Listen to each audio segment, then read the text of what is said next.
two, one. Here we go. Hello, everyone. Welcome back to the second episode of the Niels and Benji Alpaca Cast. With me is my co-host Benjamin Flex George. There we How go. are you, Benjamin? I'm fine. How are you, man? I'm good, man. Yeah. So we have today's topic ready. It took us a little while. I think it's been like 2 months since we did the last episode, but We've just been busy being handsome. we're here back happens. with a vengeance. So let's go. So today's topic is what makes people successful, and it's going to be based a little bit off a thread I did a few days ago where I said there's basically three things. So I'll just do a quick, short explanation of the thread, and then we can go into the conversation. So I said it was inner drive, it's motivation, and it's inspiration. So basically, and you might use different terms. Let's not make this into a semantics thing. Basically, what I mean is inner drive is you need to want it, right? We all know the cliche situation where the parents are like, oh, then you have to become a doctor. Kid doesn't want to become a doctor. It never works out because the inner drive isn't there. Whereas if the kid really wants to become a doctor, but the parents are like, well, it's way more likely to work out, right? Because you have that inner drive. And then you have motivation. And the way I describe motivation is it's an external thing. Motivation comes from the people around you. When you have friends that push you, when you have a rival that pushes you, that's motivation. Motivation is fleeting, right? Motivation isn't something that's always going to be there. And it's not really something that, well, it can come from within as well. I mean, there can be stuff happening within you that also motivates you, but usually it's going to be something that happens from the outside that motivates you. You lose your job, you've got two kids that are depending on you, you get super motivated to make something work. And then you have inspiration. And inspiration is more of a long-term thing. So motivation can come from a direct rival, right? Like you and I have like a little rivalry going on who has the most followers on Twitter. That's a motivational thing. Inspiration is more someone that has gone and done it way before you. So if you want to become a successful businessman, it might be Steve Jobs. If you want to become an artist, it might be Picasso. It's a source of inspiration because you can't compare yourself to that person right now. Like if that person was your neighbor, it would just be demotivating, right? If you lived next to Steve Jobs, who is like super wealthy, super successful, and you're just starting out and you just see him having all these successes, achieving so much and like appearing like he's super genius, but you're at the same time you're struggling with even the basics. That's not motivating at all. So it needs to be sort of like a case study. And another big source of inspiration can be religious or mythical, right? It's like a bigger than life example that inspires you. So yeah, those are the main three ones. Let's see, Benjamin, do you have anything you want to add on those three? Oh, that's the end of the episode then. I agree with it because obviously you need, for me, the way I see it is inner drive is kind of like the fuel, the fire inside you.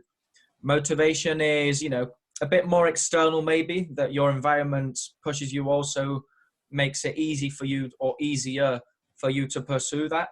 And inspiration is a bit like, it can be a source for inner drive. It's like you want to strive towards an ideal.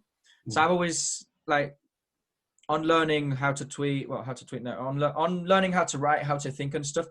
So I've come with this idea, which I've read before, obviously, a million times, in which two ways to move is one, you're running away from something, or two, you're running towards something. Mate, I just tweeted it out like yesterday. Yeah, exactly. You're stealing my tweet, man. I'm stealing your thoughts, man. It's like, if you're running away from something, of course you're scared.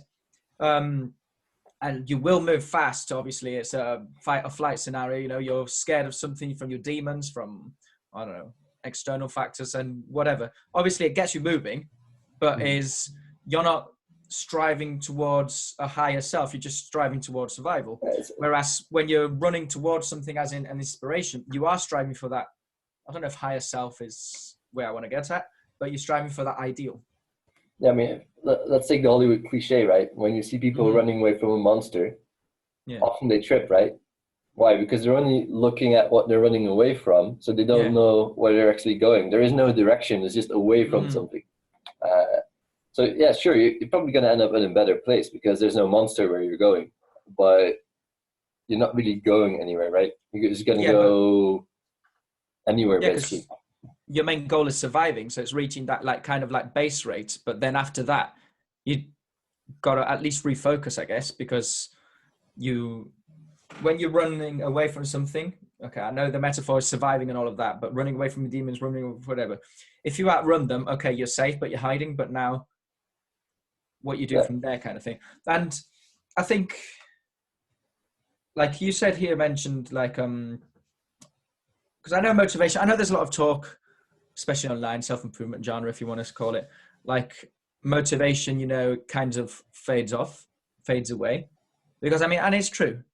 Because I mean, you can't be, these motivational videos, like you yeah. can't be relying on them, like I've never really been a fan of them just I because, want someone which was perfect, yeah, where it was kind of like a meta motivational video where you're just like kind of like going like, oh yeah, inspirational quote, and now they're running, and now they're doing something, and now the yeah, screen fades to black, and you didn't do shit. Which is yeah. And basically, they've got the little music behind. and that's kind of like the if you rely too much on motivation, you get the running away thing, right? If there's a monster behind you, you're very motivated to run. But as soon Mm-hmm. as the monster is gone, you're not motivated to do anything, right? You're safe, whatever, because you don't have that inner drive to go anywhere. If you don't have that inspiration, yeah, and motivation is good. Like if you have motivation, go for it because it's like fuel for your tank. But it's like a cherry on top, right? If you have the inner drive and you have the inspiration, which are both long term things, then you can use that motivation to sometimes, like let's say this week you're super motivated, you get 3 times more done than you would in another week. But the other weeks you would Mm-hmm. still get stuff done because you're going towards somewhere. Only when Yeah. that motivation hits, it just pushes you to go much harder. Mm-hmm. And that's why rivals are so good.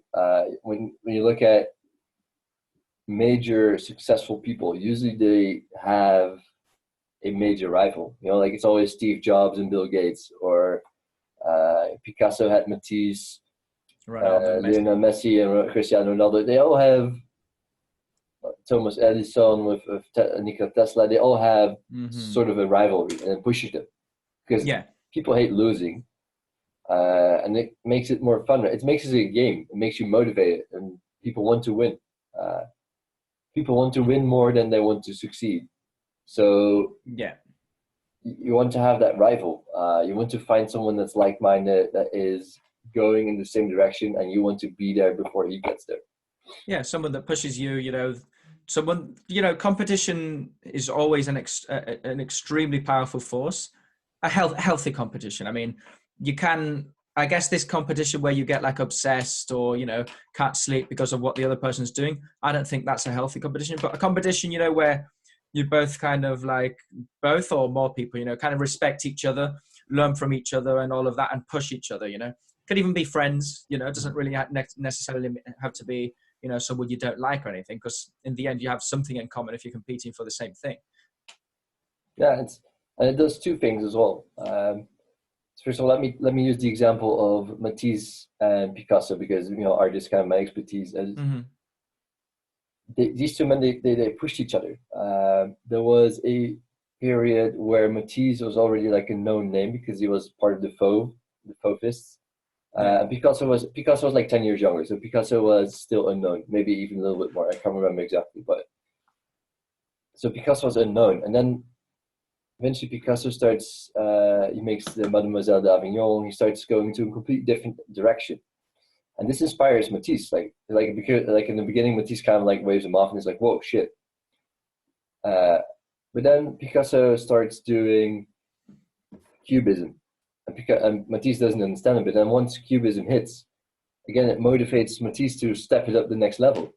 And then eventually Picasso kind of doesn't do that much new stuff anymore. And then he sees that Matisse, like he stepped up his game, and Picasso's like, oh shit, I need to go next level. And then Mm-hmm. again, there's like a period where Matisse is just making all these odalisques. So just like pretty paintings of half-naked women, but nothing special, right? Like nothing. They're like nice looking, but they're not pushing any boundaries. They're not And then Picasso like motivates him because Picasso is like having his like next revolution, and Matisse like shit. I need to.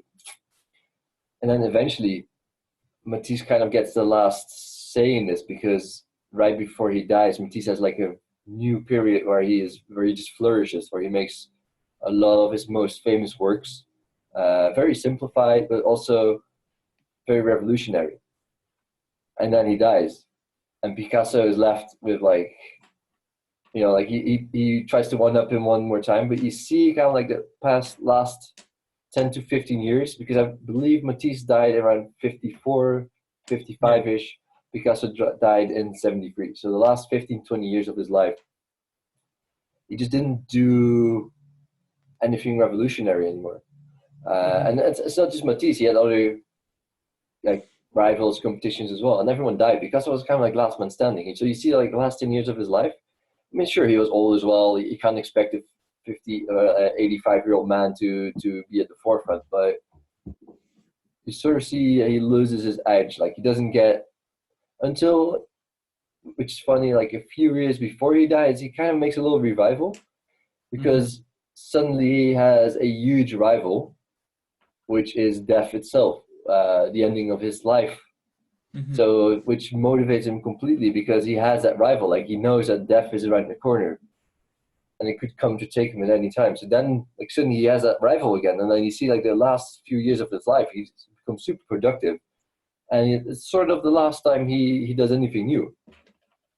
I mean, such is the power of like rivalry, and I 100% believe that if, let's say, Matisse had been hit by a car when he was 20, died, Picasso wouldn't be nearly as famous as he is now. And not just because it pushes him, but the second reason why rivalries are so powerful is because you grab the attention. Because people see, like if you and I have like a friendly rivalry going on, that draws attention to us, right? Because we tweet at each other, we make jokes at each other, we make stuff together, and we push each other, and then people notice. People always notice when there's two people fighting, even if it's not really fighting, but it's more like a friendly struggle. I mean, just to put an example for our American viewers, like I don't know that much about the NBA, but for example, Wilt Chamberlain is supposed to be like one of the best in history, maybe even the best in history, over Michael Jordan. The only thing is, Michael Jordan is much more regarded, not only because it was more recent, but I mean, correct me if I'm wrong, but when Wilt Chamberlain was around, he pretty much had no rivals. Like he was so fucking dominant that people will say, "Oh yeah, it was easy back in the day to do what Wilt Chamberlain was doing because nobody else was around."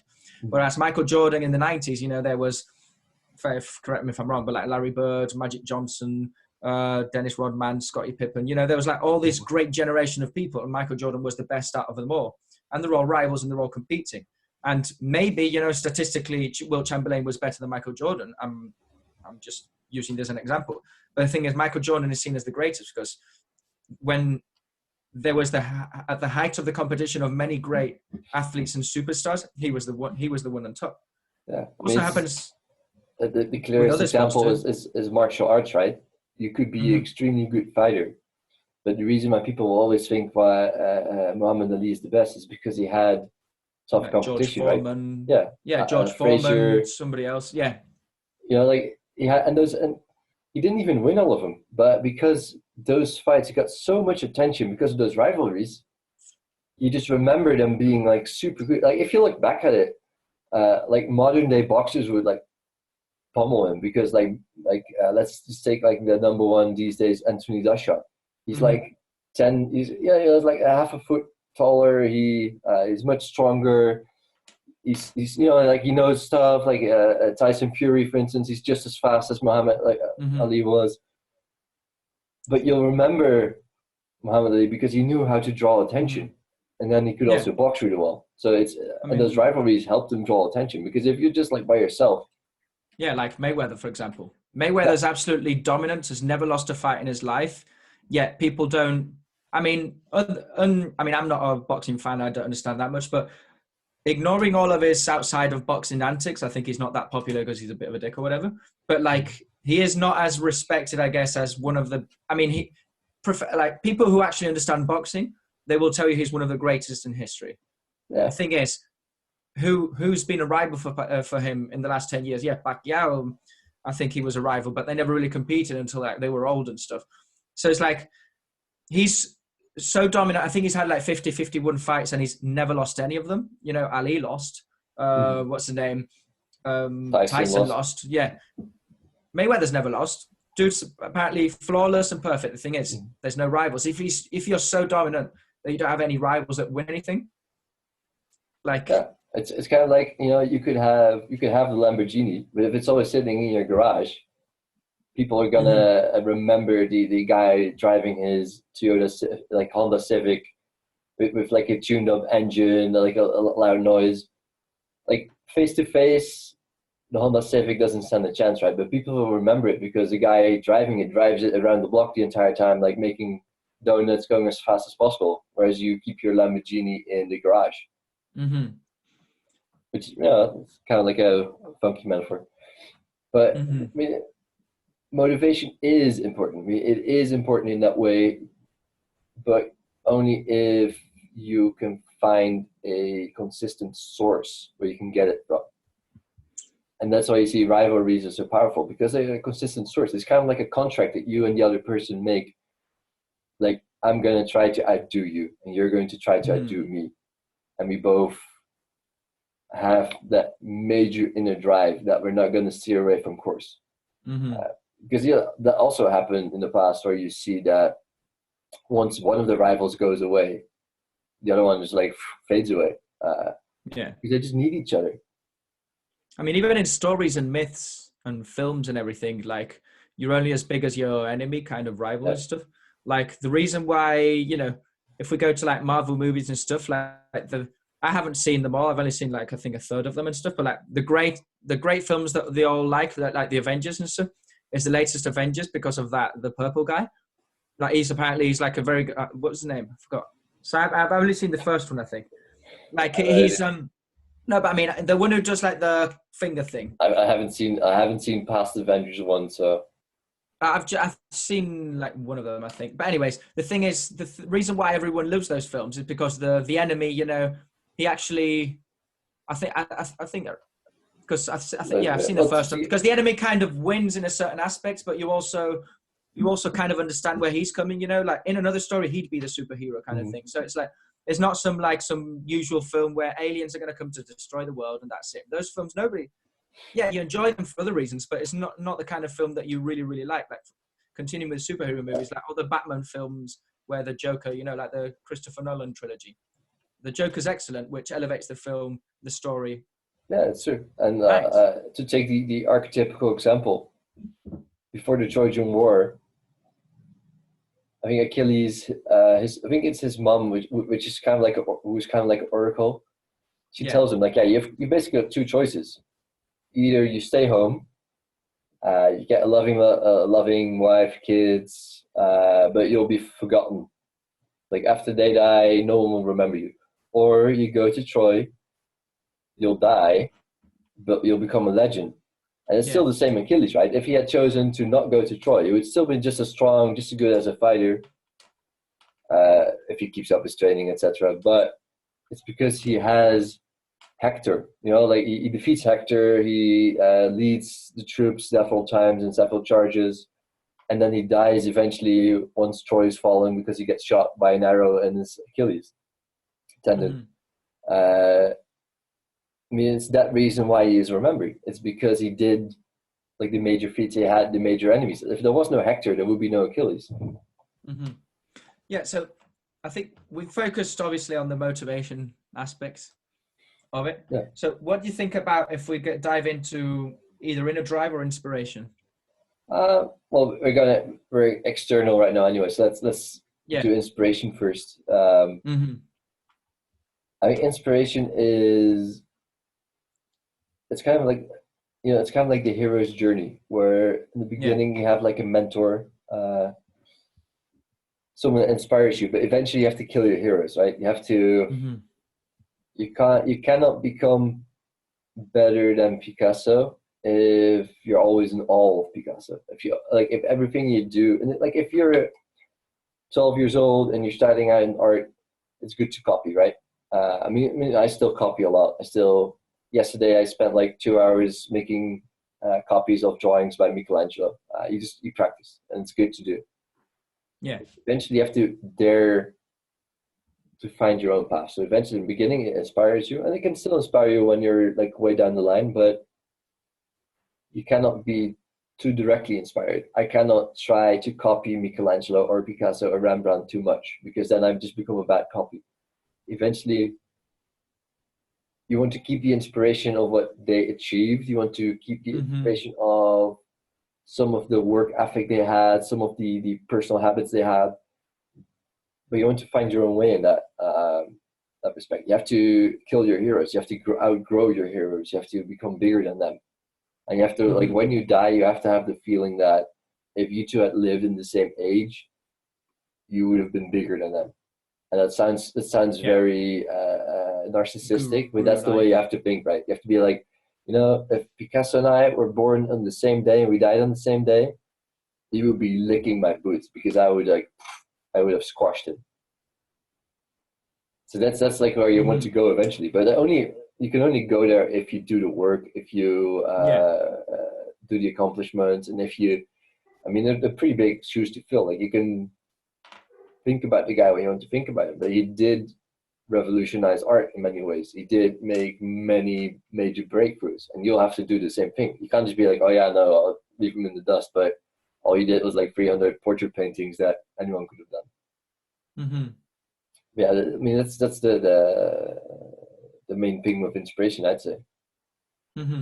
Yeah, it's not. I think inspiration, you can be inspired by people, but also by ideals that you want to strive for. Like, say, obviously, if you can be inspired saying, I want to be like, I don't know, Elon Musk, for example.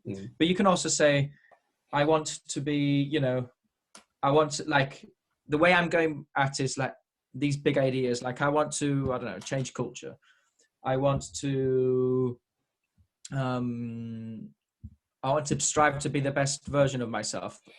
I want to, I don't know. I don't know if you see it the same way I do. Yeah, of course. If your sources of inspiration are small, you're never going to achieve much. If your source of inspiration is your neighbor who likes to make a few paintings once in a while, and he's not very good at it, but it's sort of okay, and that's your inspiration, yeah, you're never going to be famous. You're never going to get anywhere, right? But simply inspirations do have to match. Like, on the personal level, I've read a bit about the guy. I think Picasso was an asshole, and I don't want to emulate a lot of things that he did. He destroyed his muses. He even destroyed his kids. Like legit. I think one of his children committed suicide. Another one became an alcoholic. Like a third one never even wanted to talk about him because she hated him so much. Personally, I think he was a scumbag. He was a good artist, but he was a scumbag. So you need to find the right inspiration, right? You need to find someone that you vibe with, and that might not be the biggest artist that ever lived or the biggest businessman, but it needs to be up there, and it needs to be someone that you match with. So maybe you think Picasso is shit, but you really, really like Velasquez, or you really like De Goya, or Michelangelo, or another big name. So find someone that you vibe with personally, but also someone that's up there. Yeah, the way I see it also is that motivation, like inspiration, at different stages of your path or journey, if you want to call it, you can be inspired by different things. Because I found a way that if I'm inspired, for example, I mentioned Elon Musk before. If I'm inspired by Elon Musk to be like Elon Musk, I'm not going to get anywhere. Maybe if you are, you can. I don't think I can, because the leap from where I'm from to where, I'm just going to use the example of Elon Musk from now, from where Elon Musk is now, is so huge, I have no fucking idea how to do in the way. Yeah, and he does what he does because he is who he is. Like, you have to be willing to work 7 days a week, 16 hours a day, like be his level of genius and be just crazy. Yeah, but I'm saying, so that can be inspiration, but also maybe like for me, what worked for me when I was a young adult, when I was 18, 19, is I used to read bloggers or even Twitter accounts, gurus, like if you want to call them, and I was inspired by them. And one thing is becoming Elon Musk. Another thing is being inspired by, say, someone who's financially ahead of you and is giving out ideas to how to reach his level or sharing his journey. For me, that's more realistic to be inspired by that because, okay, like kind of like Maslow's hierarchy of needs. It's easier to maybe reach this level that this person's inspiring me to. Maybe I can reach that in 2 or 3 years, for example, whereas I'd need a whole fucking lifetime, 3, 7, 10 lifetimes to reach where Musk is. So for now, the whole shoot for the stars, if you miss, you stay in the moon kind of thing. Well, it's something like that. Instead of focusing from A to Z, where Elon Musk is, maybe let's go from A to B. And that inspiration, for example, at least for me, maybe it works differently for other people. But definitely. I guess there's different kinds of inspirations. There's like the really long-term inspirations and the more direct inspirations. Like, yeah. Personally, I believe like one of the best inspirations you can have as a young guy, and you're very fortunate if you have it, is a good dad. If your father, your father doesn't have to be like the ultimate billionaire playboy. But if your father is like a good man who has his shit in order and who has like qualities and he has character, first of all, you're probably gonna look a bit like him. You're gonna be like your brain is wired like his, so you're gonna have like the same characteristics. So it's good to he is a better version of who you are right now, most likely, unless you have like a shit dad, in which case sucks for you. But we are privileged. Yeah, if you have a dad that you can look up to, at least to kind of like the age when you're like 25-ish, I'd say. Yeah. Then you're very fortunate. And after 25, you have to find your own way anyway. You can't try to be your dad forever. So and definitely, like I said, the guy down the street that likes to paint once or twice a week, he might be the inspiration to get you started, because before then you never even thought about painting yourself. But you see him doing it, you're like, hey. So you start painting, maybe he teaches you a few things.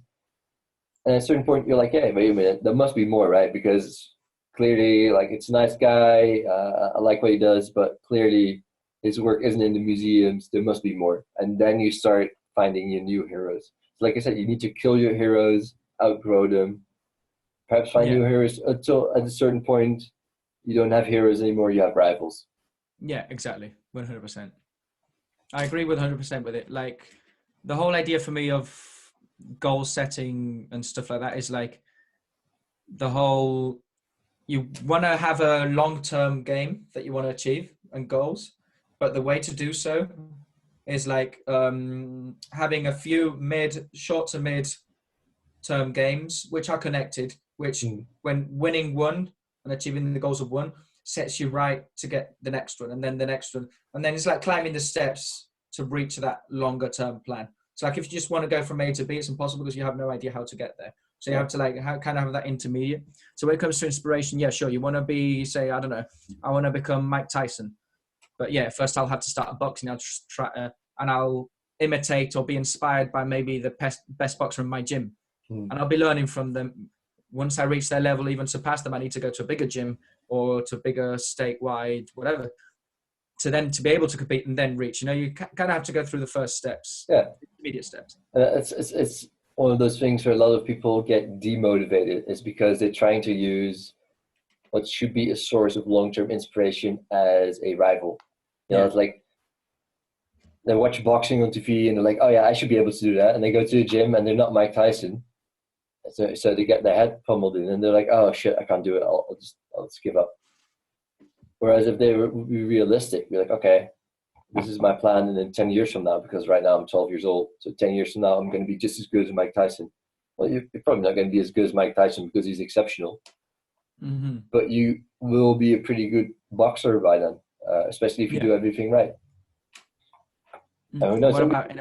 Because there's always talent, right? I mean, you cannot deny that there are things like intelligence, talents, and they do play a role. Like if of course you're in a wheelchair, you're not going to be Usain Bolt. Like, yeah.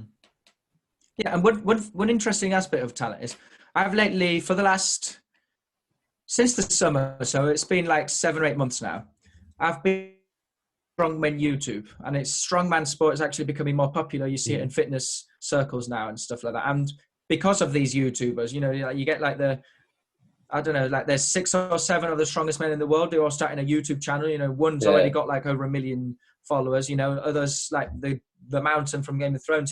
He's got loads. I follow them. I follow them all. And I really recommend it. Sideline. Because you know you learn a lot and it's very positive content. And one thing I've noticed from all of them, from getting into know this sport, is that they all share a similar story. How did you get started? Oh, I was the strongest kid at my high school already, so I was like, yeah, fuck it, I'm just going to continue lifting weights. You know, so they were already, I'm not saying born, but they already had the talent. You know, it's someone who noticed them, you know, effortlessly with 16 years old lifting 200 kilos, which is like 440 pounds. You know, I cannot lift that yet. I'm 25. I mean, it's, if you go to that world class, like 0.0001%, it's fucking freak. It's freak genetics. I mean, we all know like that is. You and I, we could work real hard in the gym for 10 years, and we'll be big, right? We're buff, strong. And then there's this one kid that's 18 years old. First time he ever walks into a gym, and he just lifts like 2 times what we can lift. And it's like, what the fuck's going on? And it's just like genetics. There was a dude in my high school at 16 who could lift a car. I cannot lift a car yet. You know, so it's like, obviously, when you have the ability and the skill, things are going to come easier to you. It shouldn't mean as discouragement, because I'm not going to be the strongest man in the world. I'm not even going to be amongst the 100 strongest men in the world. I can be much stronger than I am now. I am right now much stronger than I was before, you know? So it's like, it's different kind. You need that motivation and that inspiration, be realistic in a sense, but also say, you know, got to play towards your own skills. You don't have to be the best super exceptional to live a good life, right? You don't have to be Elon Musk. You can be applying some of his principles, work the best you can, and you'll be a multimillionaire by the time you're 40. Like, yeah, you won't be like a super billionaire, but like, it's not that bad to have 10 million in a bank account, have a nice house, have a nice wife with nice kids, like have everything in order. You're still like in the top 1%, right? Yeah, you're fucking won in life if you got that. Yeah, I mean, it's and that's.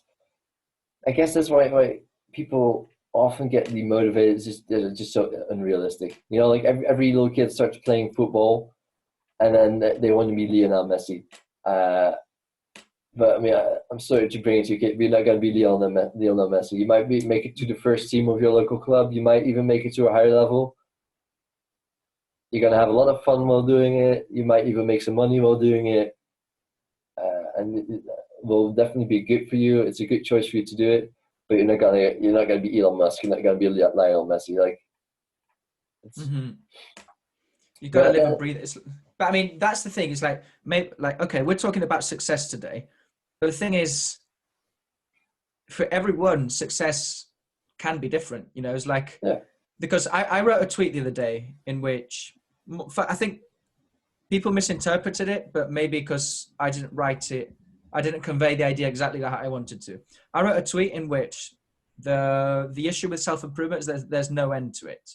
With the idea that people can become self-improvement junkies. Like, say, if I've got 6% body fat, which is like, I want to be a bodybuilder, and I'm, as an amateur bodybuilder, so I've got 6% body fat, and I'm doing now, instead of, you know, you won. You got elite body fat when it comes to like wanting to show your muscles, your guns, whatever. You won.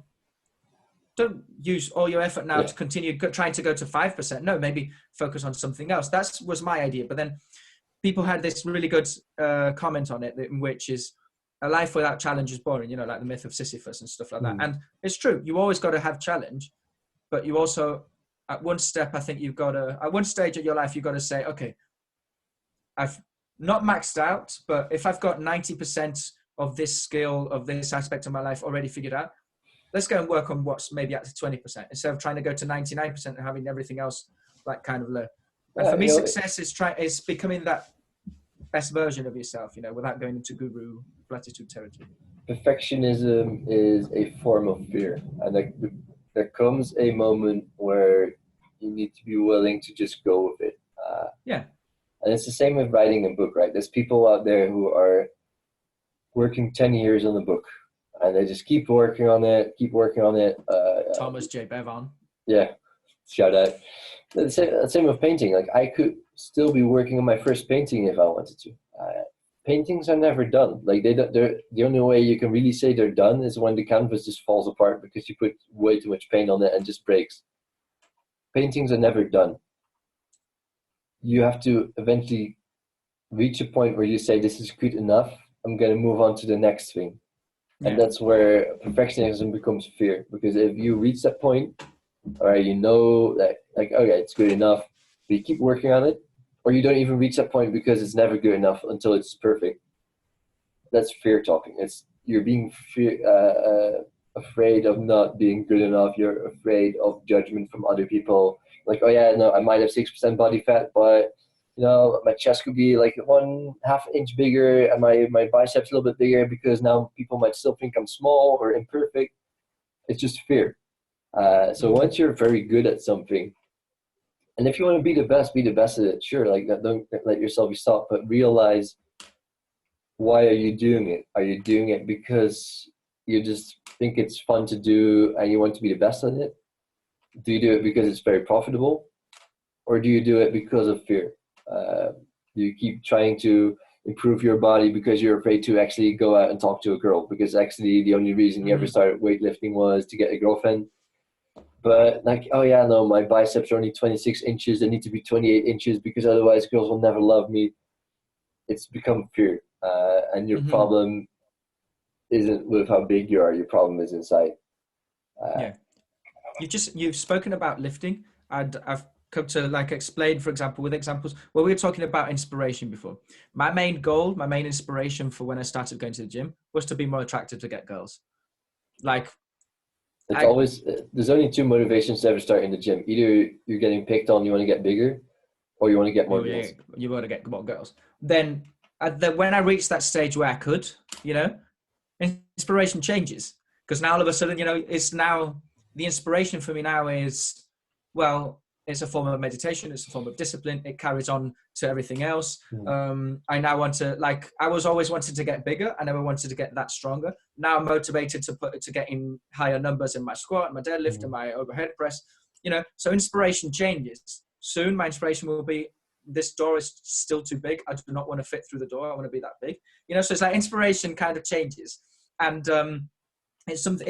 For me, it's the perfect example to what I was mentioning before, that you need to have like different goals. If you start the gym day one, I want to be Arnold Schwarzenegger, impossible. Yeah. And for you as well, I mean, I know you've mentioned that you often go to the gym with some friends, right? So you and your friends motivate each other because you all want to be the biggest. So in that way, we push each other. Yeah, and it shouldn't be like, some people depend too much on it, right? It's like, oh yeah, no, I need my friends to go, and then I'll go. But it does push you. Like it needs to be in such a way where if you were just by yourself, you would still be going, but you'd only be kind of like reaching 80-90% of the results, because that little small extra push, because you see your friend that lift 200 kilos and you only do like 150. You're like, shit, I need to step up my game. I also need to get that 200. And otherwise you'd just be doing 150, be like, yeah, that's pretty good. Yeah, that's my main reason. For example, going back to like deadlifting, for example. So I've got a few bros, I've got a few friends, where I actually go to the gym myself. I'd rather go by myself. But, it's kind of like we compare results afterwards, And if I see them, like you said, lifting 160 and I'm lifting 120, well, I want to lift more, and I want to get to that level and I want to beat them, obviously in a healthy way, not just do whatever it takes to be better than them. But this is what we're talking about before. Someone that's pushing you, that's on a similar level. And there's that rivalry where you both want to become the best you can. And for me, that's one of the essential ways, to become successful, is that you really want to kind of want it, we've spoken about motivational videos before, and this kind of platitude, if we want to call it, I've kind of internalized it now, and I kind of see the truth in it. It's like, when you say, I don't know, I want to be rich, and says, do you really? So yeah, I want to be rich. So like, what are you doing to become rich? Oh, nothing. You don't want to be rich. So I want to be fit. Oh, do you really? Yeah. What you're doing? Oh, I'm playing ping pong. No, you don't want to be fit. If you want it, if you really want it, you will be working for it. And it sounds very platitudey, but we all say when we're 18, I'm going to be a millionaire when I'm 30. Okay. What are you doing that's different? What are you doing that will take you there? What are you doing that isn't, you know, working a normal job? Oh, I'm just working a normal job. I said, dude, like, if you save every single penny you make while working a normal job, you won't be a millionaire in 10 years because it's impossible. There's wanting it and there's really wanting it. Yeah. Everyone wants to be rich. Everyone wants to be successful with dating. Yeah. Everyone wants to be successful, but there's people that want it and there's people that really want it. Yeah. And that's the main, like you said, like. Yeah, that's that inner drive, I think, you know, there where you're not, that's the third component we mentioned, inner drive. It's like, for me, the fuel that fuels me is that I have a really big curiosity with things. And I really want to see, like, I really want to understand things and I really want to go for them. If I've got curiosity, like, I really want to explore that curiosity. If an idea comes to mind, I want to make it real in some form and gain feedback and see how that goes. You know, not misuse that curiosity. That's my fire. My fire is, I want to, at least the day I die, say I did what I wanted, you know, kind of. Yeah. In my life. I know it sounds very, you know, like girly, very like, you know, 16-year-old girl on Facebook saying, oh, I want to live my life without regrets, you know, but it's kind of like 16-year-old girls might be a little bit dumb. It doesn't mean they're always wrong. Yeah, exactly. Yeah, no, it's I mean, inner drive is the foundation, right? If you have motivation, you have inspiration, but you don't have the inner drive, you'll never do anything. Because that's what most people do. Most people want the result. They'll have the inspiration, right? They'll see the guy driving the Ferrari, be like, oh yeah, I want that as well. And that's just that, like, short-term motivation / inspiration driving you by. Yeah. And if it's not in you, if you don't have that inner drive, be like, I want to become a millionaire. I want to do it. It's not gonna happen. I mean, unless you're very lucky, you win the lottery or whatever, it's not gonna happen. And that's the thing. Most guys, most people in general, they want the result, but they don't really want it. Yeah. I mean, then there's a big difference there. And you see it, like, if someone really wants it, everything could be against them and they'd still achieve it. And that sounds very cliche as well, but it's true to a certain degree. We all have things that we really want, and there's things that we want. Like, I really want to make art and to become a successful artist. I also want to become rich, but I mean, I know that if I had to choose, I'd go for, like, being a successful artist. And I know that it is a career where I'm not very likely to get rich. And I have a business degree. I used to work in an office. I could go back. I could, if I had stick to that career, I would be well on my way on becoming a millionaire. And I took a huge financial setback to follow this dream. And that's what most people just don't, they're not honest enough with themselves. To be like, yeah, you know, most people in my situation be like, yeah, I want to become an artist that's super rich. Like, yeah, sure. Like, yeah, I also want to become an artist. Yeah. And I also want to get 50 women just like worshiping me as a god. But I mean, it's like, it's not where I'm heading in my life, right? It's not what I'm doing. Your actions are not aligned with the words, you know, like they need to be aligned. Yeah, because that's not where my true inner drive is. My true inner drive is not on getting rich. It's on becoming an artist that is successful. And those two, they might overlap. Sure, there are artists that are rich, but that is coincidental. But I'm going here, and if this happens, that's fun. But I'm not moving here. If rich was the goal, I would have stayed in finance, stayed in business. I would be working for a big bank right now, 12 hours a day, you know, like making serious money. Yeah. So I really want to wait, because I'm pulling out the tweet here, which I really loved. Wait a minute. It's on, you know, like because focusing, like, for example, on the getting rich, focusing on getting rich is focusing on the outcome. Whereas it should be much easier. It should be like priority should be in setting the foundation or the system to get rich. You know, so like for what I'm making some money online. I'm not rich by any means. I'm not making much money by any means. Eventually I will. I'm not worried about making money now. I'm not worried. Like if I really wanted to make money now, you know, I'd spend a month writing a Gumroad product and go and sell on Gumroad.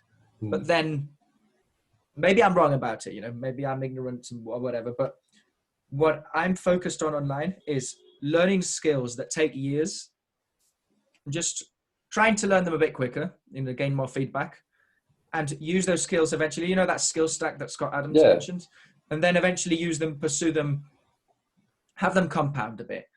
The skills I'm learning that I set out to learn are writing English, because I've never written before, and I only started writing when I had a blog. I'm getting better. One is also I'm good I'm good, like when it comes to like charisma, on in-person charisma, I'm good with. Online, well, it's a completely different beast. I'm working to be personable in that sense too. Another one is just learning more like learning like the systems behind behind success systems. You know, it's like kind of like creating the pipeline for success to continue coming, you know. And for me right now, I'm really focused on, you know, like mental models and stuff, because it is true that I think it's a long journey in internalizing them.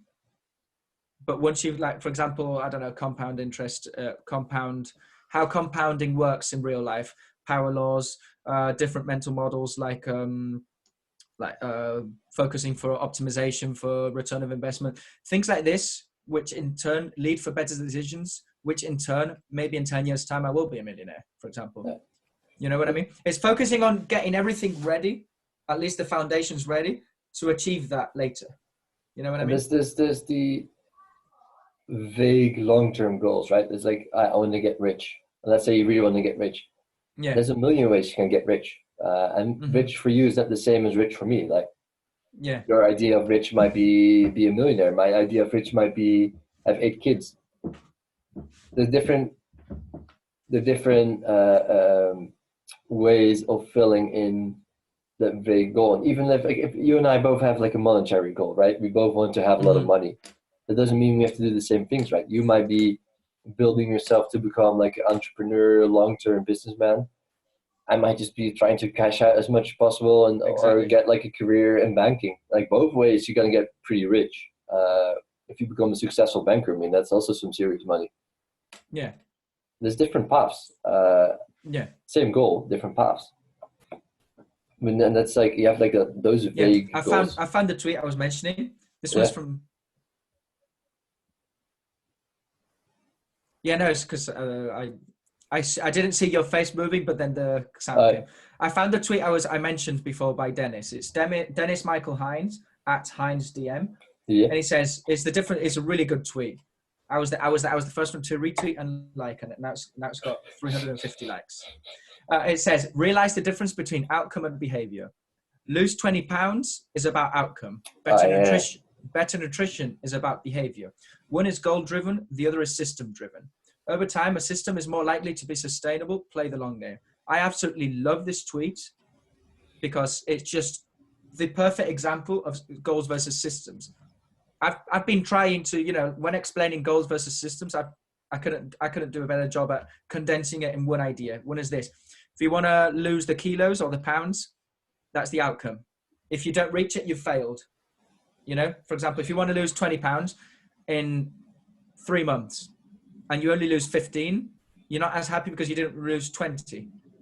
But 15 is perfect. Whereas if you want to focus on getting a better nutrition, you don't mind if you lose 15, 20 or 10 because your goals, you're not that focused on the goals, you're focused on getting the better nutrition. Yeah, I don't really, let me explain this a little bit. I don't really believe in the versus thing. I don't believe in systems versus goals. I believe those two are supplemental to each other. They're symbiosis. Definitely. And systems are more of where you should be focusing on the short term. But if you have no goals, then like, what are systems? Like, I don't know what I want. Like, what systems are you gonna build? Yeah. Your systems should be based on your goals. Your goal is, I want to lose 20 pounds.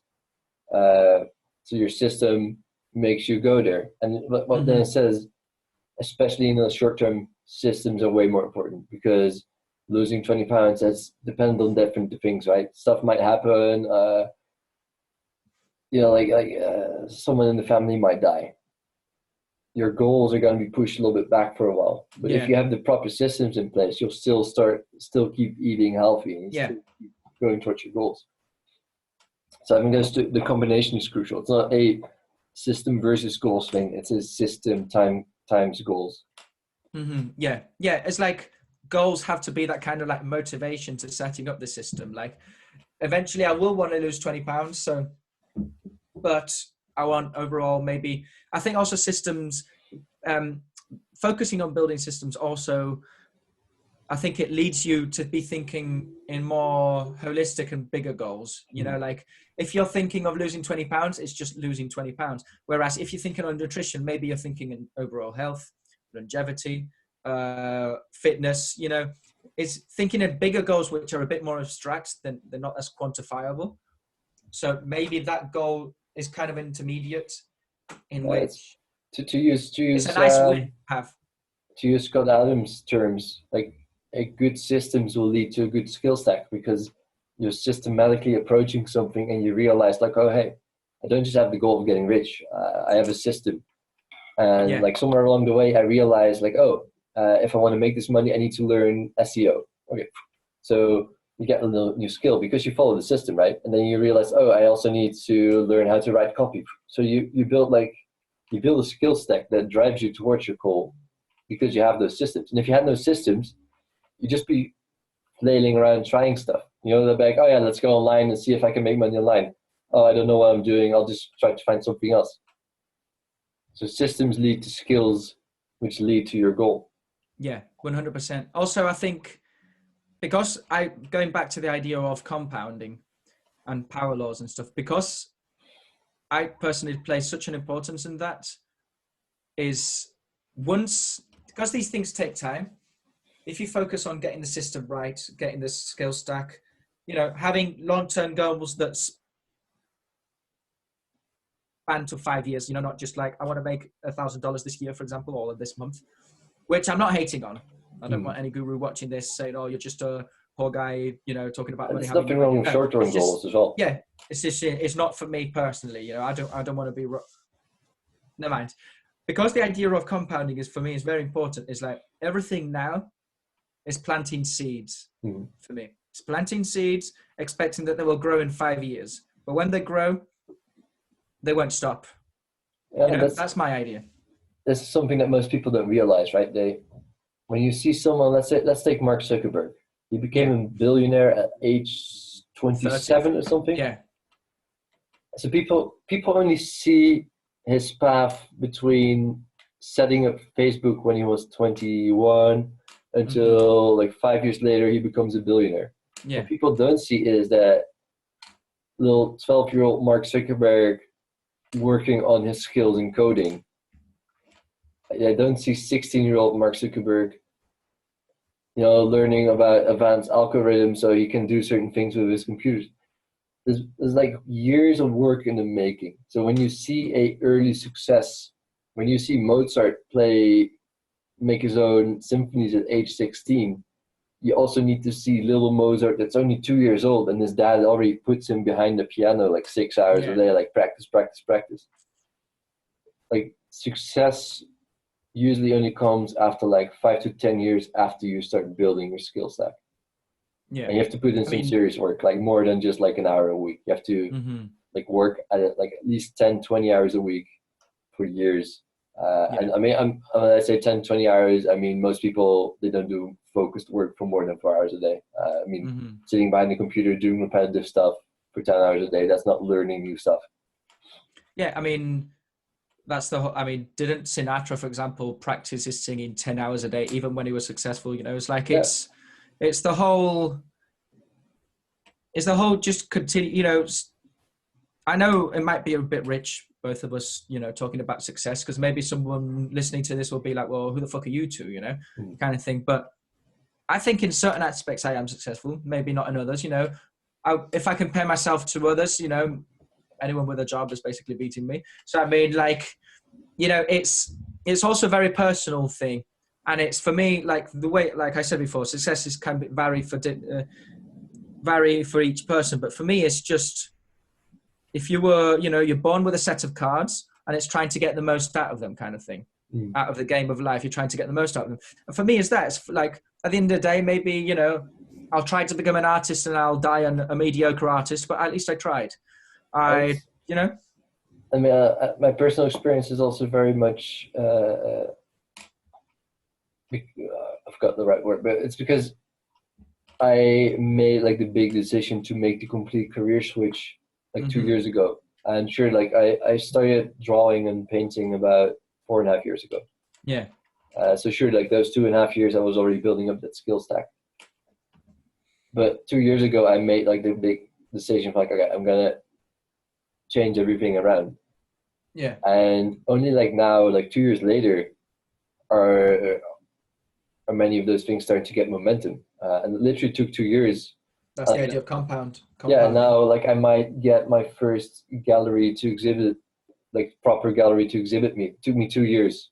And it's not even a big gallery; it's like a small one somewhere. But Better than it's nothing. First step. yeah, no, but that's the thing. It takes 2 years to get that basic momentum. It might take another 2 years before I get my first big gallery, or maybe like because it's the 21st century and everything's changing. Maybe I'll never be focusing on the gallery, but it's about getting the work to market, getting it sold, getting it the attention that I feel it deserves. It took both of us more than a year, and it's going to take at least 1 or 2 more years to really build up Twitter. Yeah. It's like, yeah. And Twitter is just a tool, right? It's just the skills that you get from Twitter. Because 5 years from now, 10 years from now, social media landscape is going to be different. Who knows if Twitter is still around? Who knows if our corner of Twitter is still around? It's about the skills. Because the next social media thing that comes up, we have those skills that someone that's just starting out doesn't have. Because it might look like nonsense most of the time, but there's a real science behind getting engagement. There's a real know-how. Yeah, I mean, for example, going to the example of building a Twitter, my idea of building a Twitter is I set out with the goal of just trying it out.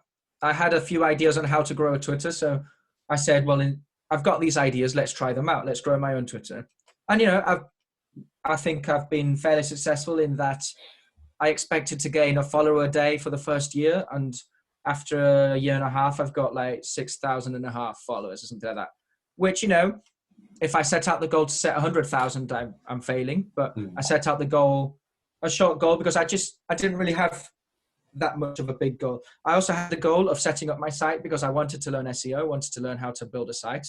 And I just wanted to learn these skills, which I think in my analysis will be helpful in the future. Then, okay, so I've got my site and I've got a Twitter. I'm going to use Twitter to send people to my site and just see how traffic works. And now, for example, building more digital assets and stuff, it's more like setting a funnel. We've got podcasts, we've got YouTube. Yeah, sure, maybe we get 100 views, maybe we get 10 views. It's not about the whatever views. We're trying, we're doing things, we're learning, at least it's the whole idea of we're trying it out online, see what happens. I've learned loads. I didn't know I was going to learn that much when I started out. I thought I knew everything in the world. Every iteration, you also practice the fundamentals. So right now we're doing a podcast. I'm still practicing my voice. I'm still practicing my pronunciation, how to use words, how to sound engaging, how to be engaging, spacing, when to be quiet, when to listen, like listening. I'm still practicing how to listen, like to learn when it's better for me to shut up and let you talk, how to make this engaging instead of a monologue. These are all things that both of us are still learning, and they're like the basics. But if you do them 1,000 times, it doesn't matter if you only get like 10 viewers or 10 million viewers. If you keep going, eventually you will get more viewers. And by that time, you'll be much better than. I don't even want the first podcast to be like 10 million listeners, because we are not at that level yet. We are not at the level where we are good enough. We're not, like, to use the most famous example, we're not Joe Rogan.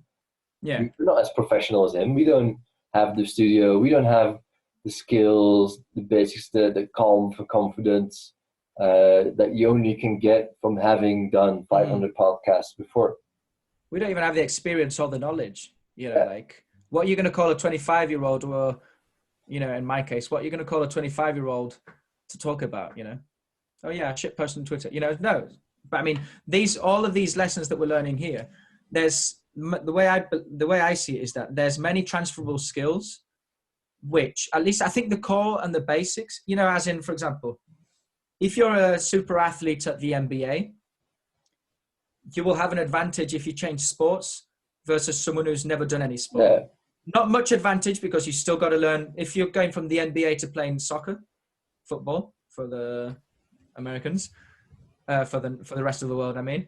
Yeah, sure. You just got -5 European points for even using the S word. Edit it out. I mean, if you're an NBA star and you go and play football, you will have at least the athletic advantage over someone who's never done anything. Because you're an athlete already in one sport, so you're already going to be fast. Obviously, you now have to learn all the mechanics, and you won't even be successful at playing football because you're just excelling at one thing. But at least you have a base, you know what I mean? And that's where I want to be at.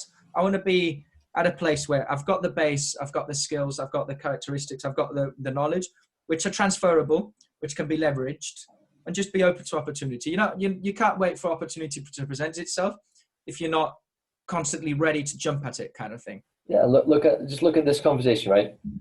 We are both practicing vital skills right now. We're practicing listening, talking, having like engaging in a conversation, all those things.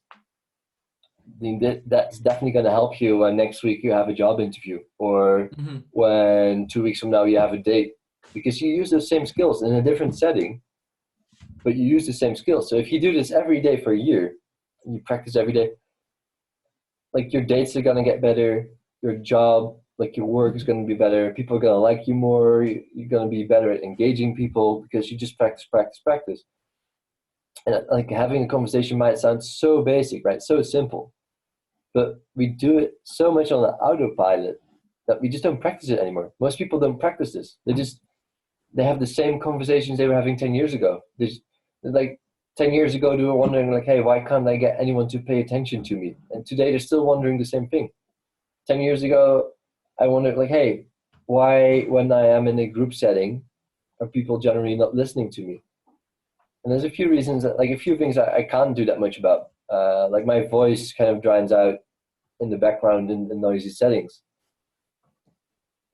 But you learn, right? Like first of all, you learn your shortcomings. I know that I'll always be better one-on-one like this than when we're in a group setting with a lot of noise going on because my voice just disappears.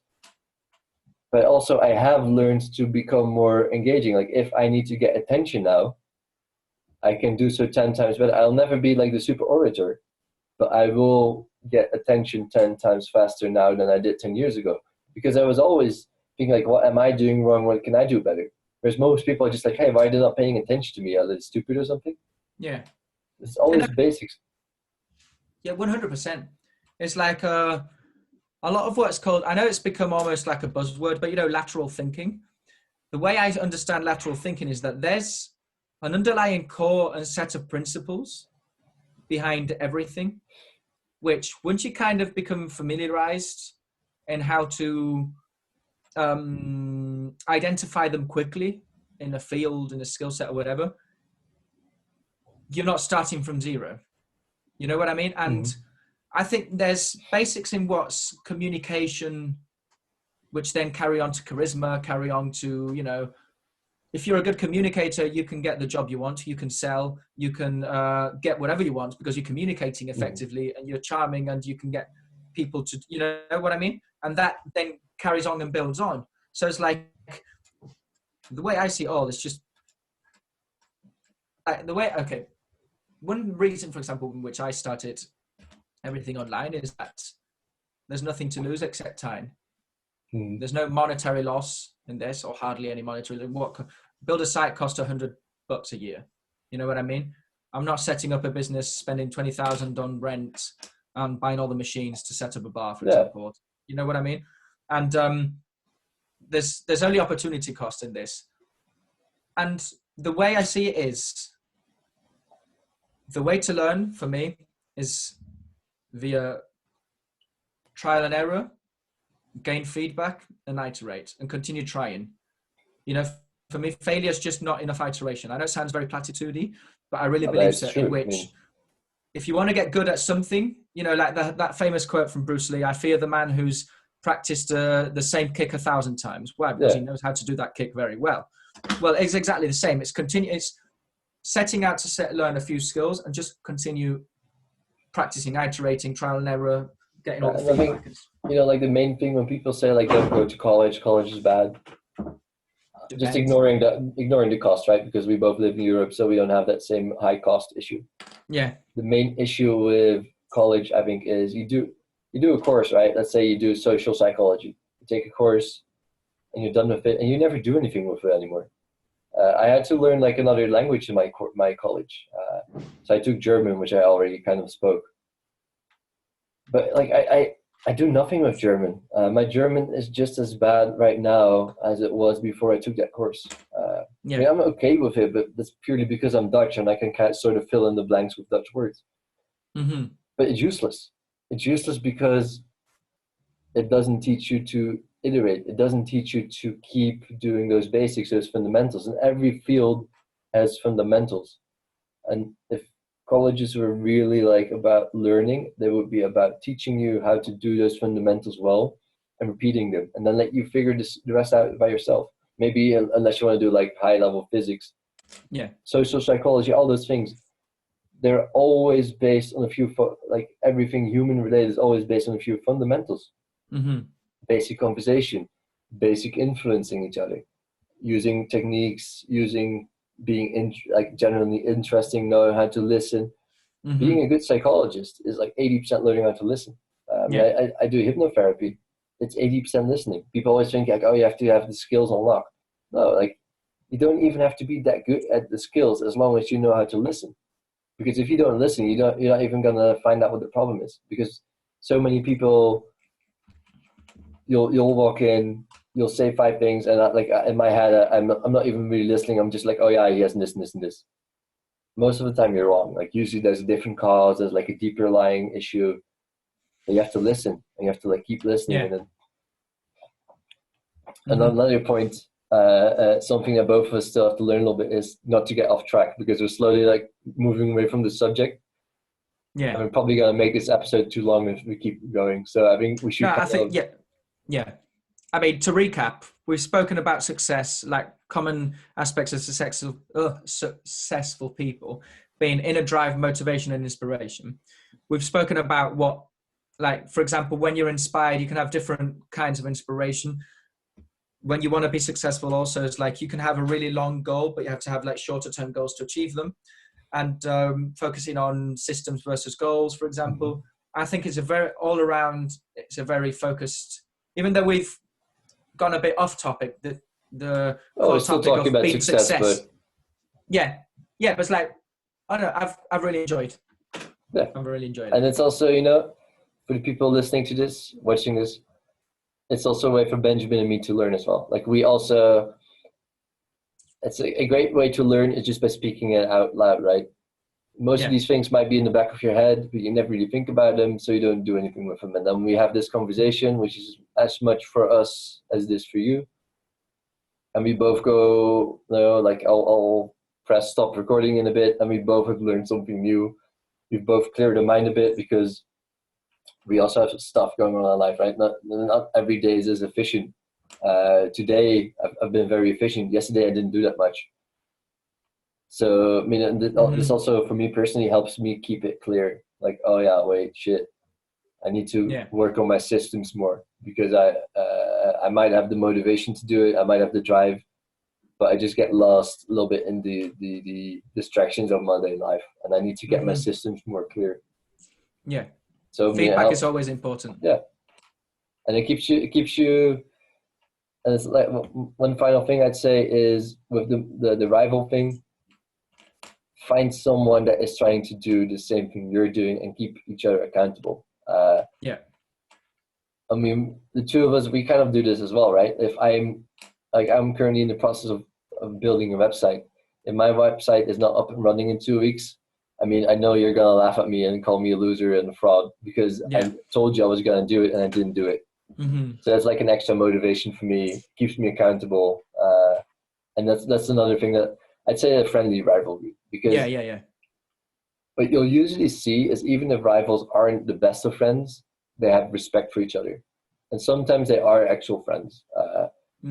Often you see 2 guys, or 2 women, whatever, start a company together, and they are friends, and at the same time they are a kind of rival to each other, because both want to outdo the other, and together they like build something amazing. Hmm. Yeah, I'd say that's my final point. Do you have anything else to add? Yeah, just like the road to success is trying things out.